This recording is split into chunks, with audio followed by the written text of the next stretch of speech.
Bueno, pues de todo, buenos días, tardes, y como directivo de la Peña Caballista Ángel Peralta, me han hecho el honor de presentar este acto, del que esperamos enriquecernos y aprender de un gran maestro como es don Eugenio Díaz Vicil, que me acompaña hoy como profesor diplomado en equitación, especialista en Quiero Vallar, juez de saltos, juez de doma clásica, juez de alta escuela.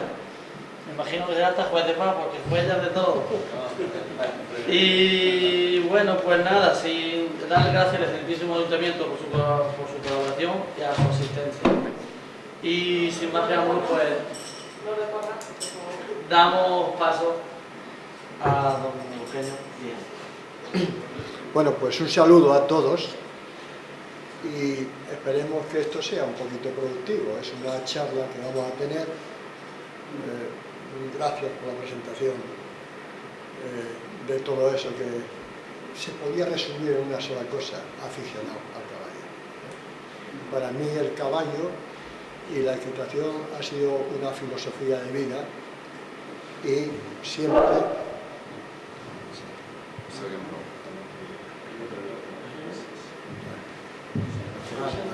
Está bien, está bien.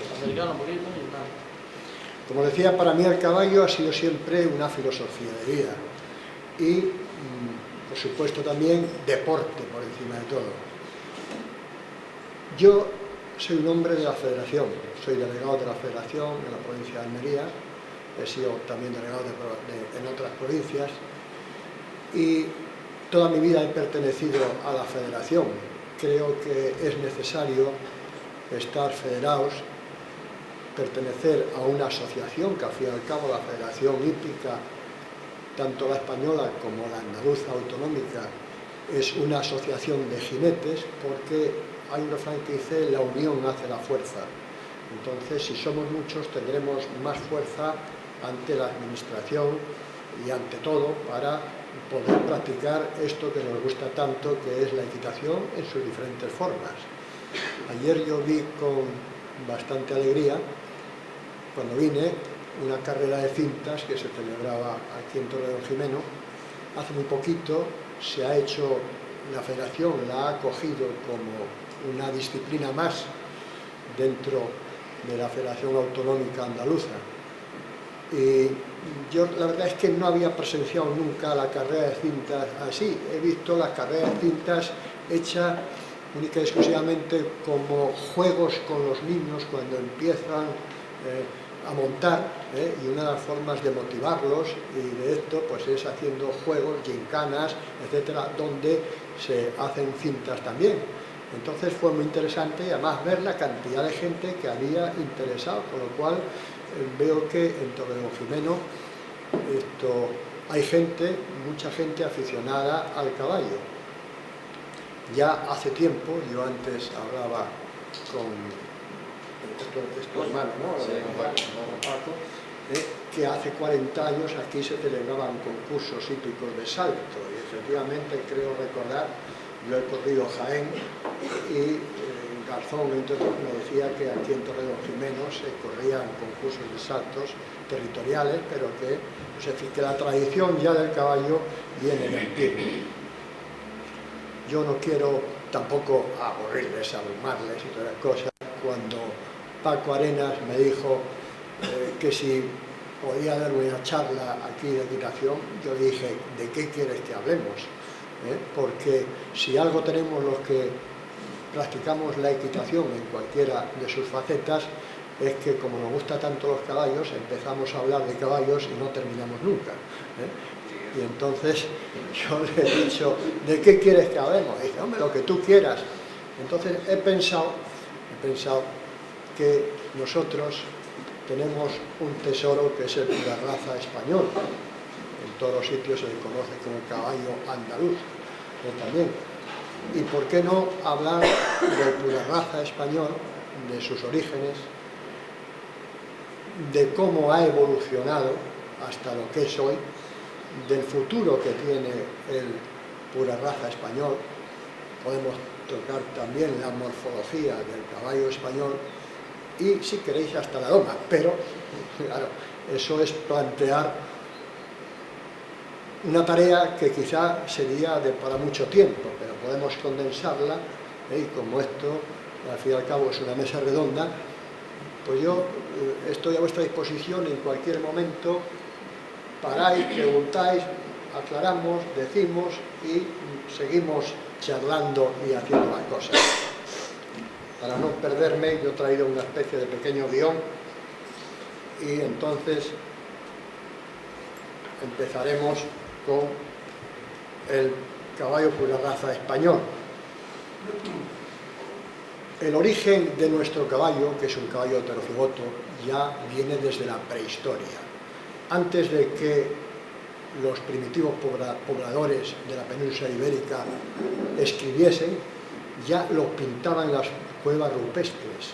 Y entonces tenemos muchísimas muestras de la existencia de los caballos, y hay más pintados caballos que mamús, que ciervos, que toros, que también convivían en aquella época con los caballos, y entonces el caballo ya empezó a impactar en los primitivos pobladores de la península, o mejor dicho, sí, la península ibérica, y el caballo en un principio no se domaba, el caballo era una fuente de proteínas, o sea que los primitivos pobladores usaban el caballo, lo cazaban y se lo comían como podían comer otras cosas. Quizá era más fácil cazar un caballo que a un toro o que a un mamut. Pero bueno, ya se empezó a observar el caballo como hacían un animal noble, y ya se empezó a observar al caballo atentamente. Aproximadamente en el Paleolítico, unos 10.000 años antes de Cristo, hubo un periodo donde subió la temperatura, geotérmico, el Bur IV, me parece que era, donde la temperatura en toda la península ibérica y parte de Europa subió 3 grados. Entonces todas esas extensas llanuras de hierba donde pastaban estos animales, dicen, hay historiadores, que obligó a estos caballos a emigrar. Unos dicen que emigraron por el norte, a través de los Pirineos, hacia Asia, y otros a través del estrecho, entonces istmo, que igualmente emigraron. Lo cierto es que sigue habiendo muestras de que había caballos en la península ibérica, a pesar de esta subida de temperatura y de este periodo geotermal que se produjo en la península.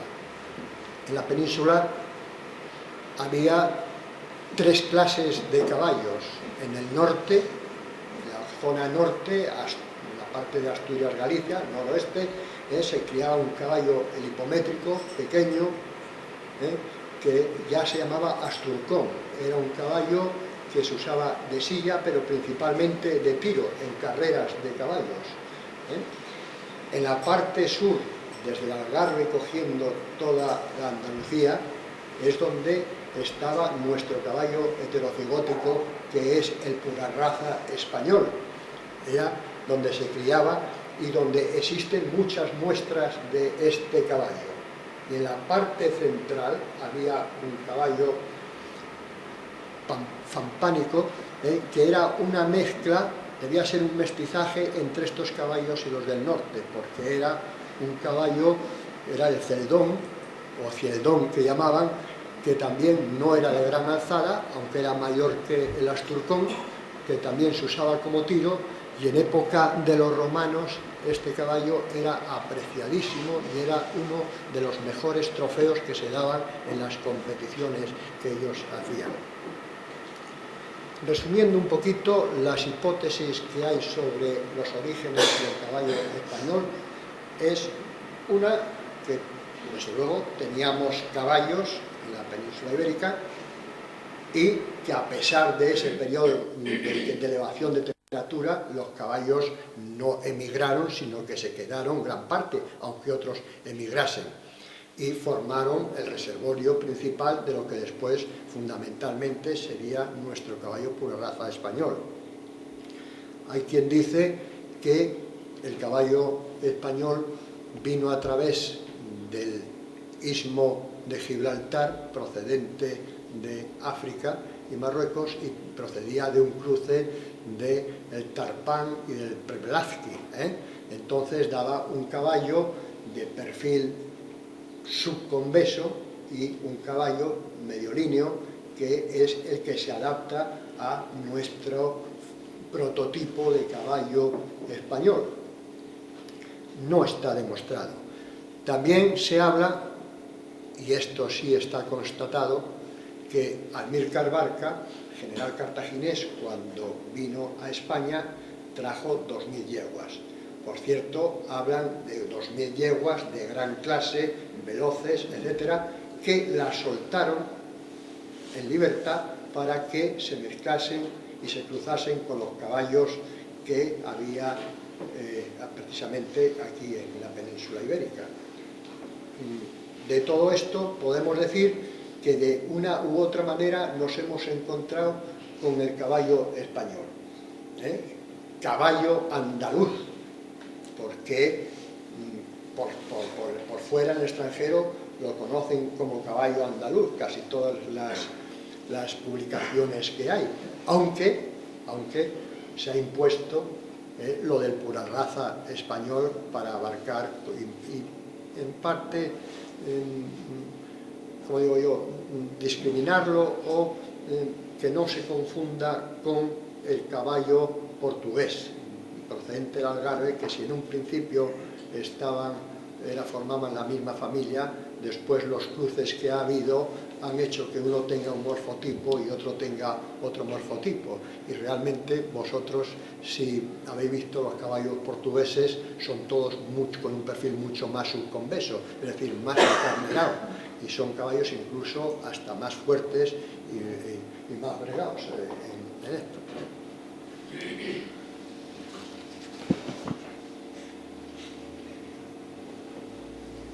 La influencia en Europa que a través del tiempo ha tenido el caballo andaluz o caballo pura raza español ha sido enorme, y Eduardo VII en Inglaterra hacía importaciones para mejorar la cabaña inglesa de caballos, e incluso se llegaba a exigir de los reyes de España garantías en el traslado de estos caballos a Inglaterra.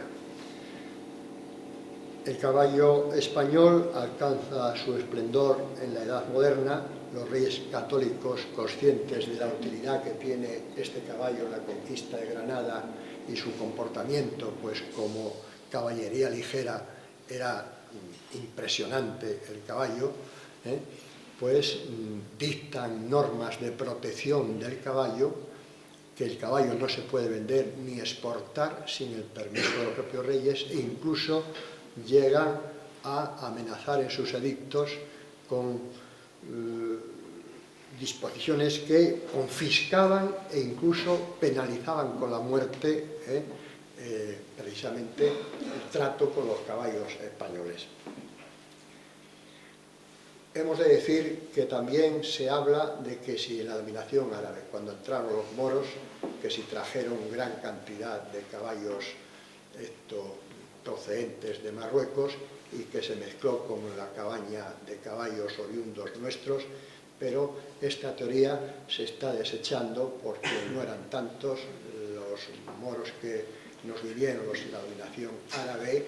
Se hizo prácticamente a pie. Lo que pasa es que ellos se encontraron aquí con un material, con unos caballos sensacionales para poder guerrear, y los adoptaron y se hicieron jinetes y todo lo demás.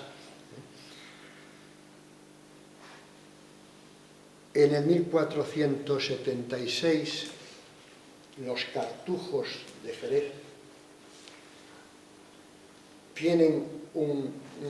reciben unos dineros grandes y compran cerca de 10.000 acres de terreno y se dedican a la cría y selección del caballo pura raza español.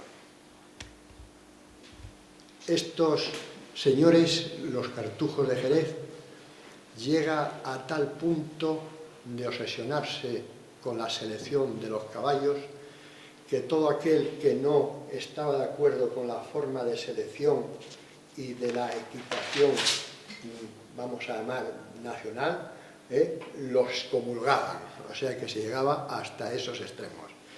Hay que agradecerles, por tanto, que ellos crearon ahí un gran reservorio que más adelante, como veremos, donde hubo esta decadencia del caballo después español con una serie de cruces, etcétera, se conservaron ahí una serie de caballos que posteriormente iban a conformar el Stutbrook de lo que sería la cría caballar de España.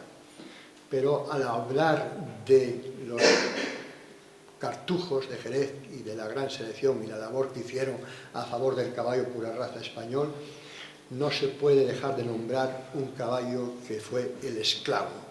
El esclavo fue un caballo que unos hermanos herradores de Jerez, los hermanos Zamora, compraron a un soldado, entonces lo cruzaron con una yegua que tenían y empezó a dar unos hijos fenomenales, que se salían del tarro, es decir, que todo el mundo, y ahí se creó una pequeña yeguada. Estos dos hermanos estaban muy orgullosos de su esclavo y del poder de semental que tenía, pero una de las veces que uno de los hermanos se ausentó, otro familiar vendió el esclavo. Cuando éste dice que cuando éste volvió a su finca y se encontró con que habían vendido este caballo, prácticamente se murió, al poco tiempo se murió, y no quiso tocar ni un solo maravedí de los 4.000 maravedíes que se vendió aquel caballo, que era ya una suma importante. Como las cosas dan vueltas, el que lo compró debía una cantidad a los cartujos y entonces en pago de esa cantidad los cartujos cogieron el esclavo. Y fue una de las mayores sangres que ha habido en los cartujanos. Digo esto a modo de que sepamos un poquito más de todo esto. Después ya durante la dominación francesa, los cartujanos los botaron de la Cartuja y han estado durante 30 años yendo y viniendo a la Cartuja por diferentes periodos hasta que ya al cabo de los 30 años ya los echaron definitivamente. Ellos ya habían vendido parte de sus sementales y sus yeguas a criadores de Jerez y después fue concretamente Antonio Abad Romero quien compró toda la yeguada de los cartujanos. Por eso en Jerez es donde hasta la fecha ha habido pues, el mayor reservorio de caballos pura raza español. Ya veremos por dos cosas: los cartujos que estuvieron allí, que allí se quedaron, los criadores de Jerez que cogieron estos caballos y después posteriormente la acción y labor que la cría caballar de España hizo, que con sus yeguadas militares creó allí un fantástico reservorio también, tanto de pura raza español como de árabes, muy acreditados en todo el mundo, por supuesto. La Real Orden del 13 de febrero de 1912 se crea el Stutbrook, que es el registro y matrícula de los caballos españoles. Esta primera registro y matrícula de los caballos españoles en el Stutbrook, hay una serie de estirpes de diferentes ganaderías que son los guzmanes, los valenzuela, cartujanos, zapateros y zamoranos, que son los que integran en un principio este Stutbrook. Aquí se plantea que viene un poquito, esto se plantea por intentar recuperar el fenotipo del caballo pura raza español. Ha habido una serie de dominaciones, España ha tenido, desde, pues fijaros, desde el principio, que han estado los íberos, los celtas, vándalos, suevos, alanos, los tartesios, los cartagineses, los romanos, los árabes, los franceses, hemos estado dominados por todas partes. Y los cruces que tenemos, incluso las personas, pues imaginaros también los caballos. Entonces, ahí sí que hay que agradecer a estos cartujos donde seleccionaron y no permitían que ninguna sangre extranjera y de fuera contaminase la sangre de estos caballos. Le encomiendan a Cría Caballar, a la jefatura de Cría Caballar, porque el Ministerio de Cultura le pasa los trastos a defensa y concretamente al arma de caballería, para que reestructure la cría de caballar, repueble con sus depósitos de sementales los caballos y hay una mejora de la raza, y se crean los diferentes Stutbu de las diferentes razas puras que hay en España, entre ellos, como hemos visto, la del pura raza español. Al mismo tiempo que se crea el Stutbu y al poco tiempo de crearse el Stutbu, se dictan las normas por los cuales se rigen y se van a regir los parámetros por los cuales vamos a seleccionar los pura raza españoles.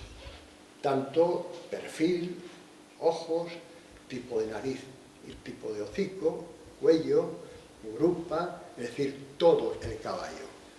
De ahí ya se establecen también el tatuaje de los caballos españoles, que en un principio ayuda mucho a seleccionar, pero tiene sus inconvenientes, porque quien hace la ley hace la trampa, y únicamente hasta hace relativamente poco se ha empezado, en lugar de los tatuajes, se han olvidado, se ha empezado a microchipar y a hemotipar los caballos, es decir, extraer sangre, ver el ADN y realmente saber si esos caballos son auténticamente españoles, descendientes de españoles. Un ganadero puede decir, tengo este producto, pero para saber si realmente los padres son quien dice, pues podemos apoyarnos y saber exactamente si es o no es. Es decir, que ya lo tenemos perfectamente clasificado. Aprovechando un poquito y sobre estas ganaderías nuevas, hablando de los Valenzuelas, Luis Bañuelos escribe, ya en 1605, lo que es correr y parar no hay comparación porque todos de esta casta apurada lo hacen en extremo. Son caballos que nunca son viejos, que cuando cierran, que suelen ser todos los caballos del mundo perder, ellos comienzan entonces a ser caballos. Y así duran 24 años y más de muy buen servicio. ¿Qué diremos de Lanzarote, que tiene el duque de Osuna, o el que hoy tiene el duque de Alba, y del Valenzuela, que tiene el duque de Medinaceli, y de otros muchos que están en Castilla, que con haber caminado y servido 18 años y más, están tan lindos, tan fuertes, como si tuvieran 4 años. Naturalmente, en esta época, son los duques de Alba, de Medinaceli, etcétera, los que tienen mayor poder adquisitivo, quienes tienen las mejores razas y los mejores caballos de esas razas.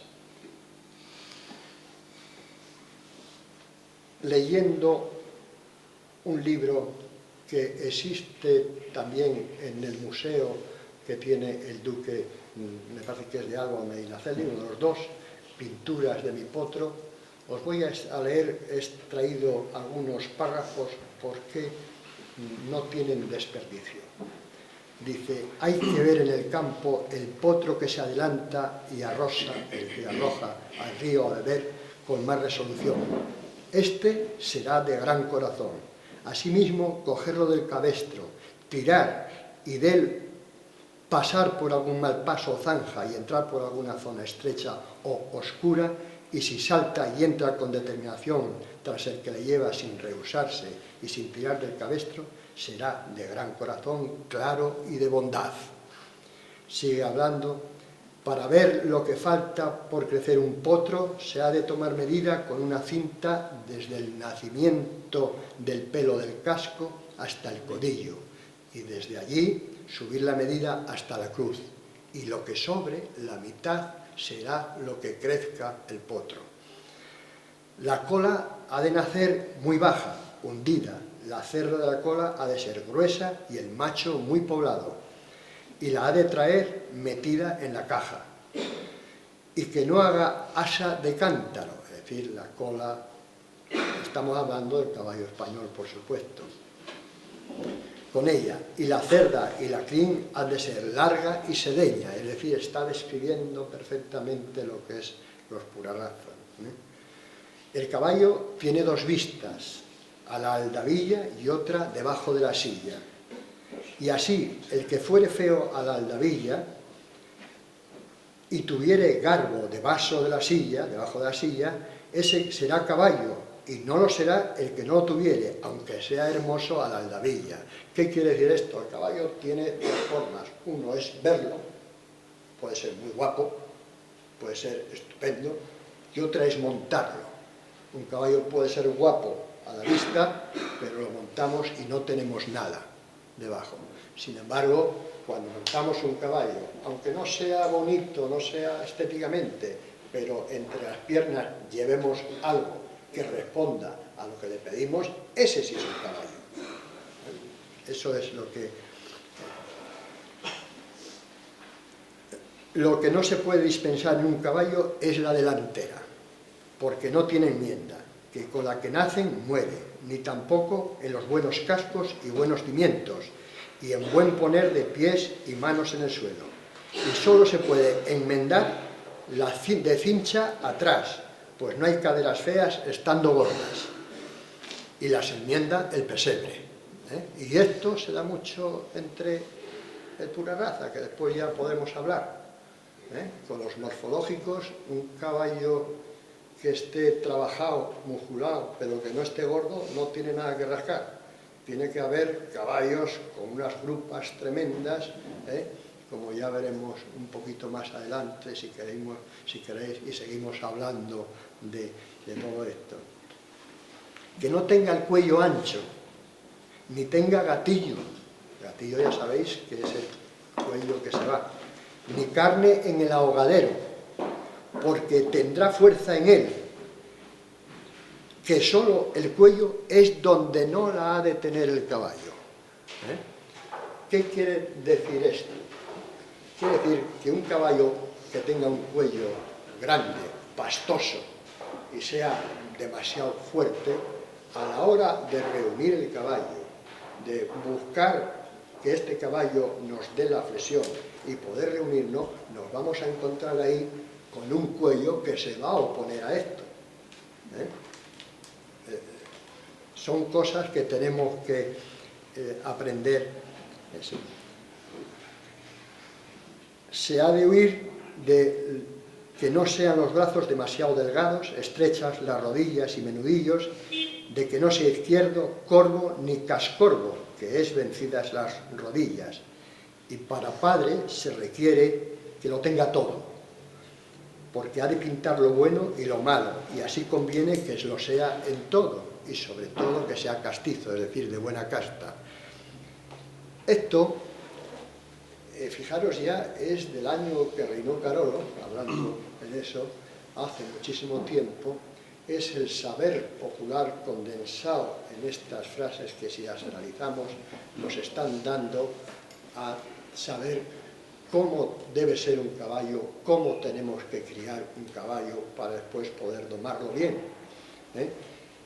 Y el día en que los ganaderos, aparte de afición y dinero, empiecen a pensar un poquito más en lo que es la crianza y se fíen en estas cosas, quizá adelantemos un paso gigantesco en la cría de los caballos. Tú me hablabas antes de que había un tope donde se habían criado los caballos. Yo creo, ahora hablaremos un poco sobre eso, que gracias a Dios el caballo pura raza español se está enmendando la plana, han cambiado los conceptos de calificación del caballo. En ello, como antes te decía a ti, ha influido mucho la Escuela de Arte Ecuestre de Jerez, con sus jinetes como Ignacio Rambla o Rafael Soto, donde ahora mismo están en la élite mundial de los concursos de doma clásica.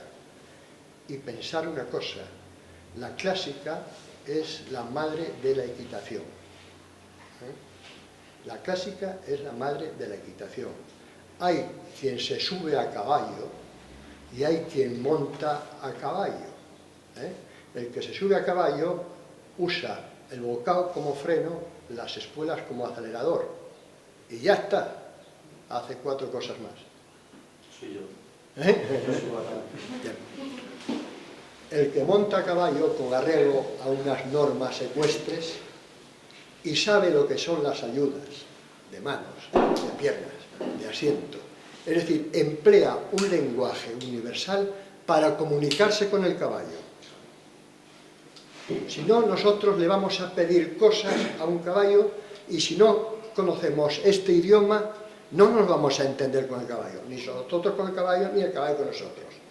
Automáticamente, ¿qué viene? La mayor parte de las veces es una paliza que se gana a caballo. No, hay que desterrarlo. Antiguamente se decía con los niños, la letra con la sangre entra. Hoy eso es una barbaridad didácticamente hablando. Igual con el caballo. Pero es que no solamente eso.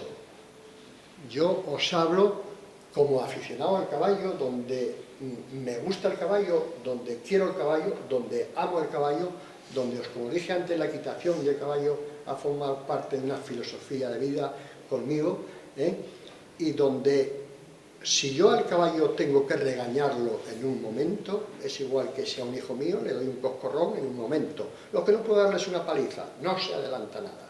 Nada, de nada, de nada. Eso hay que borrarlo. Pero es más, ahora mismo está a punto de cambiar las leyes, de tal manera que cualquiera que maltrate, no a un caballo, a cualquier animal, la ley puede caer con todo el peso encima. Es decir, que ahora mismo cualquier individuo que no le gusten los caballos, pero que esté viendo una competición y vea maltrato, puede denunciar a ese jinete. No, mire usted, aprenda a montarlo, aprenda usted bien, a montar bien, que va a salir ganando el mucho, va a aprender, va a disfrutar, va a sacar muchas cosas en limpio que no las comprendía antes. Y esta es mi mensaje como profesor de equitación, como jinete que he sido durante muchos años. Os puedo decir que yo prácticamente he tocado todo. He corrido en el hipódromo, he corrido en RAI, he hecho 2 años seguidos Cáceres-Badajoz, Cáceres-Badajoz y Badajoz-Cáceres. He montado en clásica, he hecho concurso completo de equitación, he sido campeón de España hace muchos años, he hecho salto, que es lo que más me gusta, he sido varios años campeón de Castilla y León, he corrido todo lo gordo de España. Bueno, me acuso, nunca he hecho vaquera,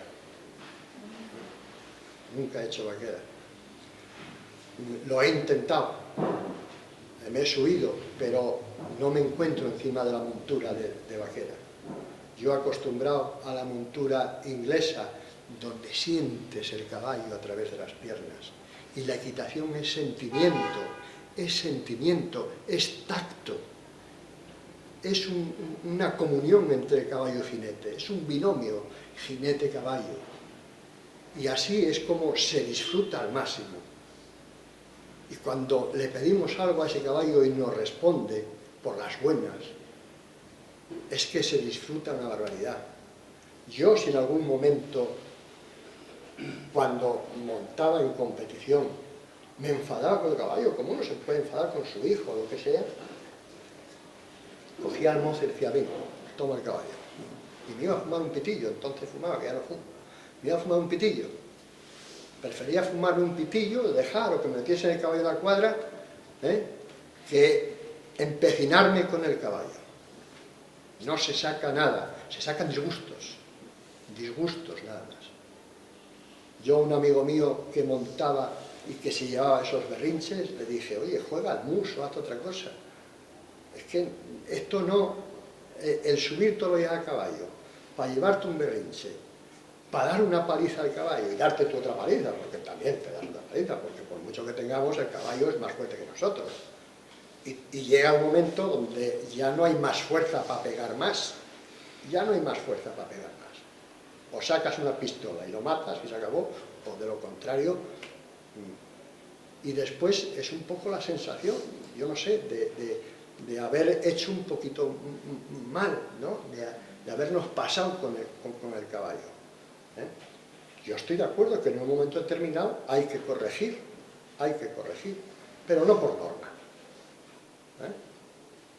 Los caballos, igual que las personas, no aprenden a base de palos. Muchas veces hace más una caricia y una palabra que 7 palos. Os lo digo por experiencia también, porque yo he tenido también algún movimiento de furia del cual me he arrepentido, y pienso que no debe ser así, y lo que hay es que estimularse en intentar aprender más y mejor la equitación. Y si nosotros, por desgracia, no sabemos más, por lo menos vamos a hacer que nuestros hijos sepan más. O sea, ya si tenemos vicios que son difíciles de quitar,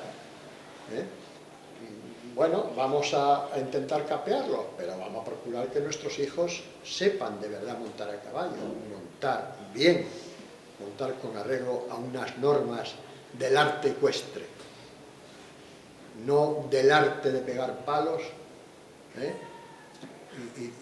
sí. Yo creo que siempre el jinete, siempre nos equivocamos mucho más que el caballo. El caballo se puede equivocar, pero yo creo que el jinete se equivoca el 90% o mucho más que el jinete. Yo creo que siempre la culpa es del jinete, ¿no? Bueno, aquí hay dos cosas. Primero, tenemos que desechar la idea de que todos los caballos sirven. Eso es como las personas, no todo el mundo sirve para estudiar. Yo creo que todos hemos empezado en el colegio a dar patadas a la pelota, pero ¿quién ha llegado a jugar al fútbol? No digo ya en primera división, sino en equipos de segunda o tercera, o en eso, muy pocos, y ya son unos fenómenos mucho más. Es decir, que todos los caballos nos sirven, pero es que, aun teniendo condiciones físicas, es decir, ver un modelo de caballo, decir, ¡ay, qué bien hecho está este caballo! ¡Qué cuello tiene! ¡Qué aplomos! ¡Qué grupa! ¡Qué dorso! Y lo estamos viendo, después de coco, no va.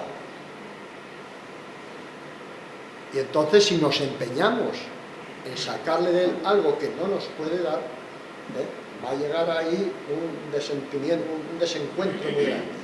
Por otra parte, lo que me dices, tienes toda la razón. Muchas veces tenemos la culpa, los jinetes, pedimos demasiado precozmente las cosas. Queremos que cogemos un potro y que a los 7 o 8 meses de tener el potro esté haciendo ya pasadas y piafés y puñetas. Que no, que antes hay que domar. Que antes hay que domar. ¿Y cómo se doma? Pues con hacer unas normas.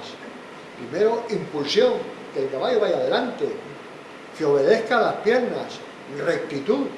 Cuando un caballo va a las piernas, nos hace transiciones perfectamente, y en eso podemos colocar el caballo, recibir esa impulsión y colocarla. Y antes, todo lo que sea antes, vamos de cráneo. ¿Qué ocurre con el caballo español? Desgraciadamente, el caballo español tiene una mente demasiado buena. Es un caballo que nos admite que se le dé palos hasta en el carnet de identidad, sin rebelarse. Eso se lo hacemos a un cruzado, a un de sangre, y se tira contra las paredes, y llega un momento en que dice, tú no me das más. Y el caballo español lo aguanta todo. Y esto tenemos que pensarlo. Tenemos un gran caballo. Si empezamos domando, metiendo un jerezano y unas espuelas así, en esto que hablábamos de freno y acelerador, vamos a encontrar un caballo que no está domado. ¿Sabéis cuando un caballo está domado, perfectamente domado, dónde se nota? Cuando anda, en el paso. Ayer había caballos que no sabían andar al paso, iban retrotados. Es falta de doma. falta de doma. Primero paso, después trote y después galope. Pero primero eso, y hacer, cuando ya hemos tenido el caballo un poquito con la puesta en mano, que está impulsado, que lleva impulsión, que va a las piernas, a la presión de las piernas, no a las espuelas. Las espuelas y la fusta son auxiliares, son ayudas auxiliares, a la presión de las piernas. Entonces, nos vamos a encontrar con ese caballo y vamos a empezar a hacer unos ejercicios fáciles de asimilar al caballo: trote corto, trote de trabajo, trote medio, trote largo y transiciones, paso igual y galope igual. Cuando esto se domine, cuando haya una puesta en mano, cuando haya sentimiento, no me canso de decirlo, montar es sentimiento, sentimiento, sentimiento a través de las piernas, sentimiento a través de las manos, sentimiento en el culo. En equitación decimos cuando una persona no se entera de qué va, como trota, que manos y hace una cosa a otra, que es sordo de culo, porque no se entera. Pero todo esto, unos nacen con ese don especial que son los fenómenos, y otros los adquirimos trabajando. Oye, si me paso en tiempo, que yo vuelvo a decir lo mismo, que cortamos, habláis, me interrumpís lo que queráis, porque os digo eso que os decía al principio, cuando empezamos a hablar de caballos, hablamos y empezamos una cosa con otra, y hablamos, charlamos, seguimos charlando y volvemos a charlar. Yo recuerdo siempre un chiste que me contaron, que estaban unos amigos en un bar hablando de caballos, bla, bla, bla, y había uno que estaba allí callado, y ya uno de los que estaba allí, pues por eso, por referencia, le dice: ¿y tú, oye, fulanito, tú qué, no te gustan los caballos o qué deporte practicas? Dice: yo soy cazador. ¿Y qué cazas? Dice: yo, caballos. Estaba hasta el gorro de aguantar. Y entonces solo podemos soportarlo, las conversaciones sobre caballos, los jinetes o caballistas, que nos gusta, y nos gusta hablar del tema del caballo, machacamos, y además, claro, cuando estamos en una barra con 4 copas, sabemos todos más que Dios de caballo y de equitación, y donde hay que demostrarlo es en la palestra, estando en la silla con el caballo, con fineza, con tacto, las riendas, esos hierros. Ya, yo siempre lo hablo, y lo hablaba con Paco y con Paco Arenas concretamente, con Jesús también, que es juez de vaquera y que ha practicado vaquera también, ¿sí? Que el caballo español tiene más vida que un caballo cruzado. ¿Cuál? Que un caballo cruzado. ¿Sí? Tiene que sigue más. Duración de tiempo. La duración de Tiempo. Entre un cruzado y un español. Eso depende de lo que le veas a pedir. Depende del caballo. Para que lo quieras. El caballo español es muy útil y aprende con mucha facilidad. Yo el otro día estaba con Juan Luis Ilanes, que es el director técnico de la Escuela de Arte Ecuestre de Jerez, y algunas veces con los grandes jinetes como Rambla y Soto y Héctor, que tienen allí, tienen problemas cuando hacen curarrazas españoles, porque enseguida lo dan todo. Y se está dando enseguida, sin estar en la puesta en mano real, se les puede sacar cambios de mano, de pie en el aire, se les puede sacar pasás, piafé, y lo que estamos es adelantándonos y pidiendo las cosas antes de tiempo. Y eso pasa factura después. Entonces me decía, como muchas veces, al ver caballos tan precoces, los largan, los vuelven donde los alumnos, para que sigan trabajando más los caballos, los musculen, se vayan haciendo, y esto. Entonces yo no sé si contesta a esta pregunta, pero lo que no hay es que tener prisas, y cada caballo es un mundo, por decirlo así.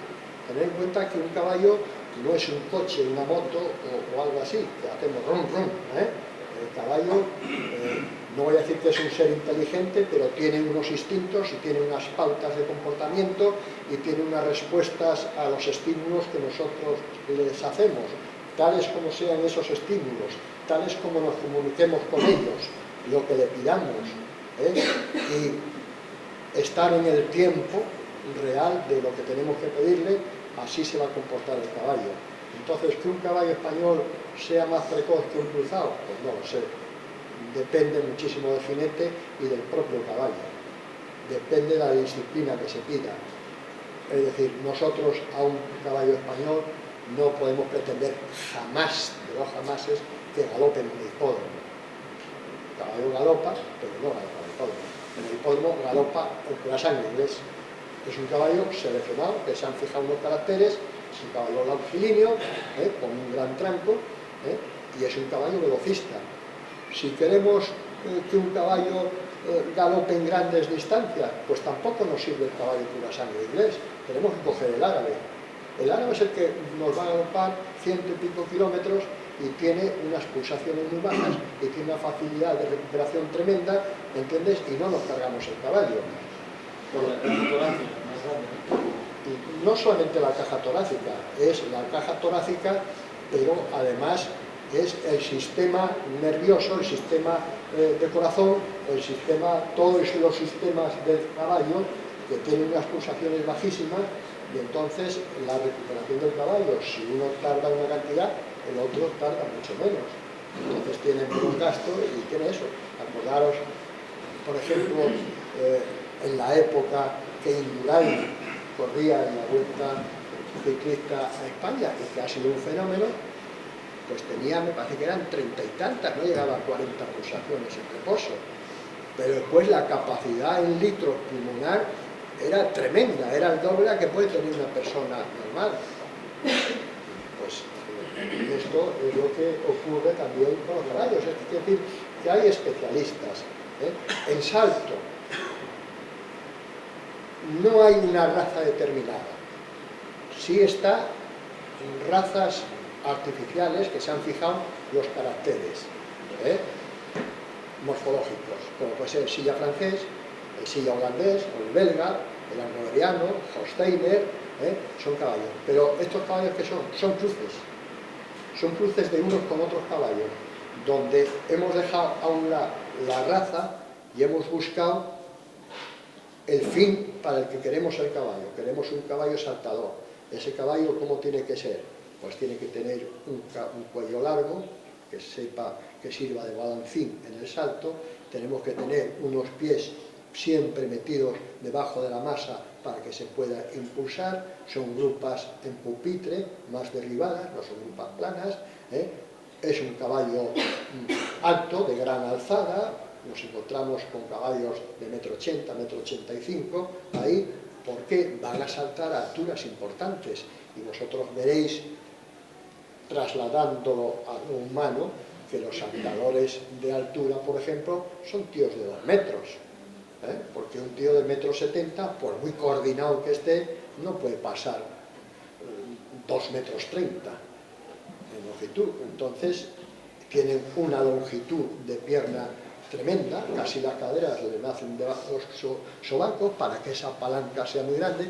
Entonces, lo que se ha buscado es ese artificio. El purasangre inglés viene como consecuencia de que los ingleses, que les gusta tanto el juego y las carreras de los caballos, buscaron hacer, valga la expresión, un caballo que galopase mucho. ¿Qué hicieron? De las cuadras de las yeguas madres de la reina, seleccionaron 40 y después las cruzaron con pura raza árabe, que era un caballo galopador, tremendamente galopador, aunque no era velocista. Entonces, los hijos de estos cruces empezaron a correrlos en el hipódromo, y aquellos que ganaban, los más veloces, son los que seleccionaban como padres y madres.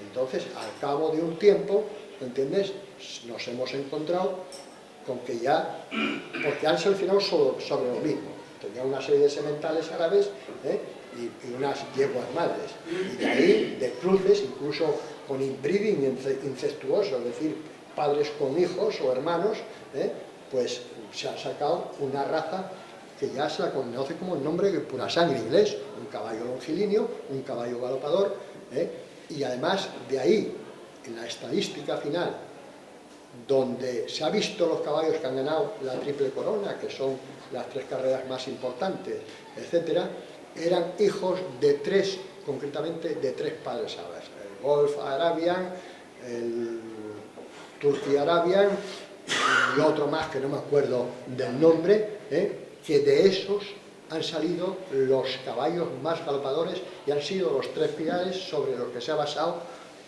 la sangre inglés. Bueno, yo no sé si con esto contesta. Sí. ¿Qué opinión le merece a usted el binomio inteligencia-memoria o memoria-inteligencia del caballo?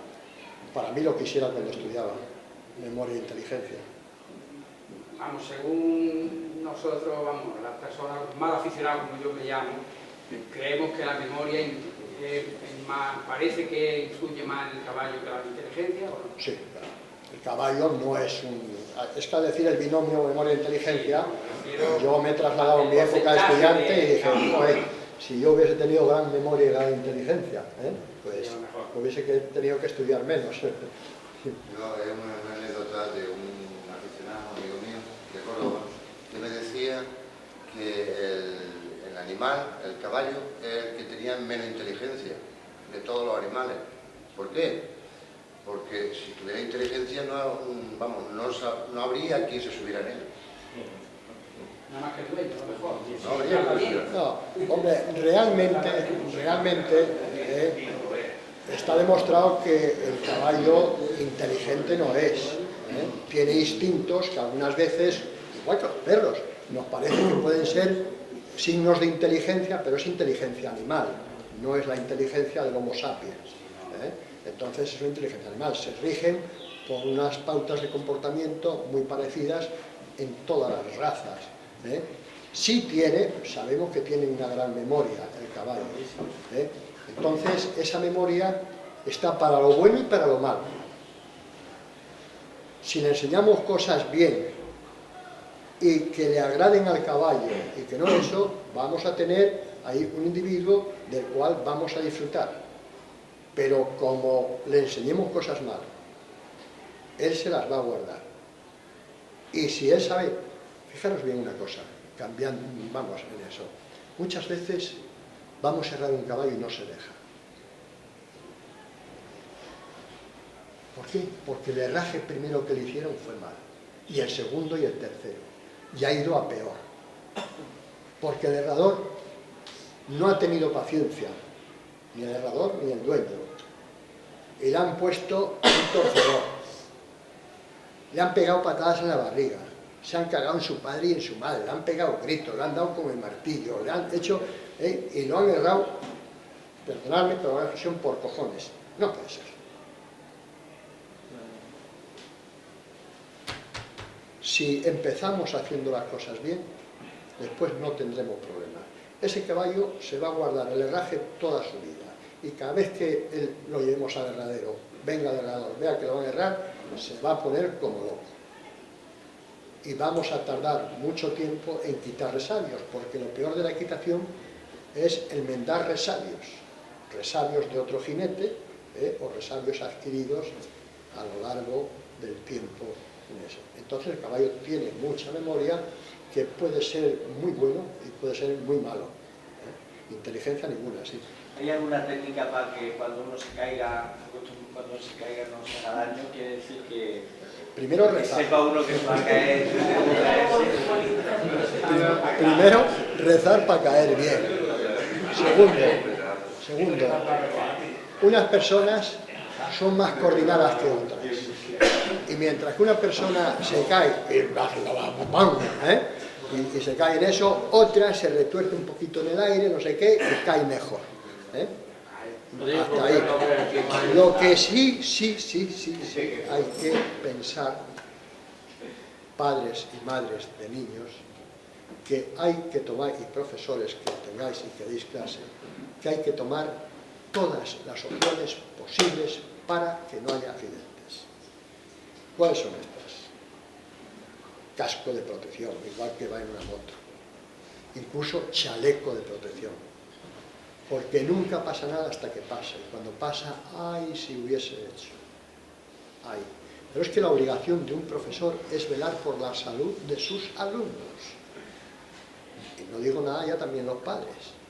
En cuanto a eso, la técnica mejora el que no nos caigamos, adquirir un mejor equilibrio encima del caballo, manejarlo mejor, y entonces yo recuerdo haciendo un curso y tal, en la Chrysler concretamente, me dejaron un prototipo y en el autódromo que tienen, y me ¡ah, puedes correr! Y no me maté de milagro. No me maté de milagro. Inmediatamente me bajé y dije, ahí lo tenéis, y no eso, porque yo no tengo la técnica para correr, no es como puede ser un Schumacher o un Alonso, todo eso. A ti te ponen el mejor coche y te ponen en un autódromo, y si no te han enseñado a conducir y a tomar bien las curvas y poder frenar en tabla y hacer muchísimas cosas, te matas, la velocidad puede contigo. Y un caballo, 3/4 de lo mismo, y cuanto un caballo tenga lo que se llama el término ergoípico clase, más clase, es decir, que tenga más genio y que tenga dentro algo más difícil es el caballo.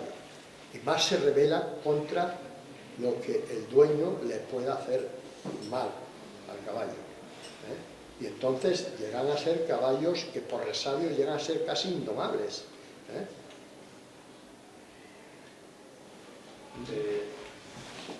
Yo tengo mi ignorancia porque no entiendo de caballo. Para una persona que quiera iniciarse en este mundo, ¿aconsejaría algún tipo de caballo, de raza? Yo, para empezar a montar, te aconsejaría 2 cosas. Un buen profesor, que te enseñe. Porque si tu profesor es malo, te va a enseñar malas cosas. O sea que primero, un buen profesor. Que no intente ser autodidacta.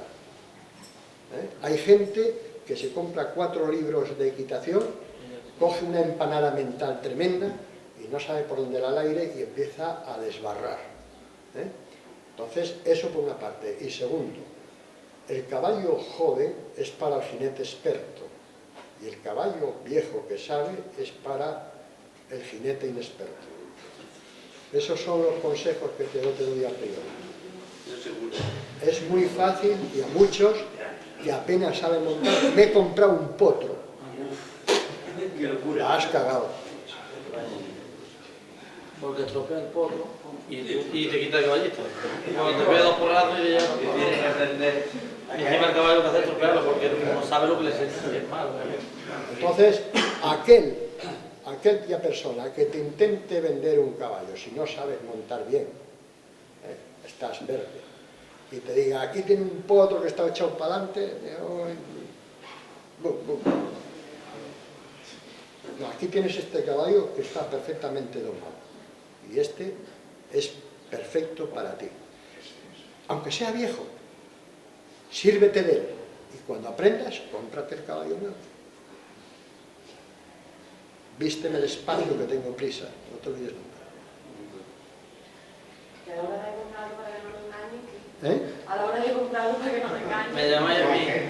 La prueba, ¿no? Hablando de pura raza, toda la pura raza, ¿morfológicamente son iguales para uno que para otra raza o no? No. Son distintas. Vamos a ver. ¿Qué diferencia hay entre un ser humano de raza negra, amarilla o blanca? Pues hay unas diferencias, pero interiormente, fisiológicamente, anatómicamente, somos todos iguales. Es decir, que cualquier caballo de cualquier raza tiene los mismos órganos, la misma cabeza, orejas, narices, etc.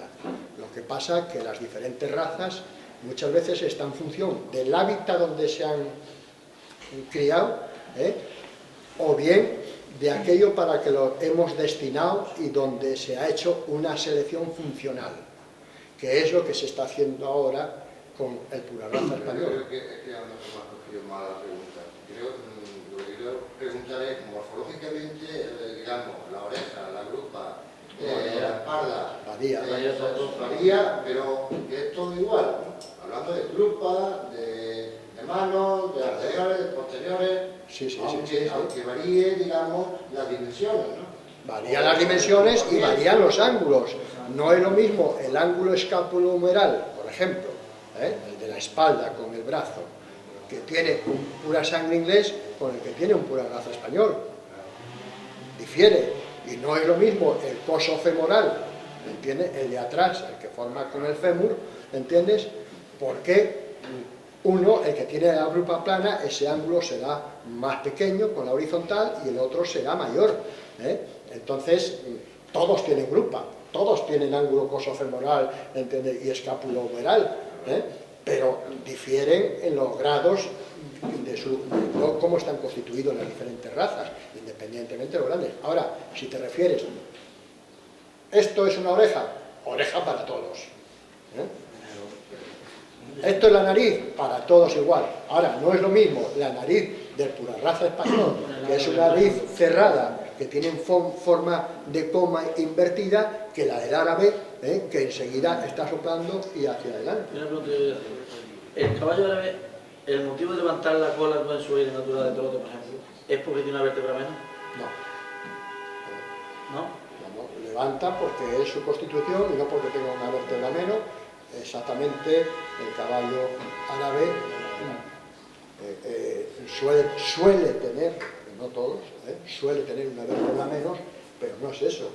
Yo tengo caballos cruzados que tienen una vértebra normal y la cola en trompa, porque es señal, casi todos los caballos cruzados y eso. Solamente yo conozco el pura raza español, que además es un signo específico, donde la cola nace baja y metida en la casa, no sea en la caja, como decía esto, es decir, pegado. Un pura raza español no puede trompearla en el trabajo. Ojo, no hay que equivocarlo cuando veamos un caballo pura raza español, que lo sacamos de la cuadra, lo soltamos en libertad y levanta la cola. Puede llevar un pelín de... No, sin llevar pelín, levanta la cola, porque en ese momento, o sea, eso, pero normalmente la levanta recta y hacia arriba, no la deja en trompa, o la deja en trompa porque se ha tirado un pedo, valga la expresión, o va a defecar. Hay que diferenciar perfectamente esto.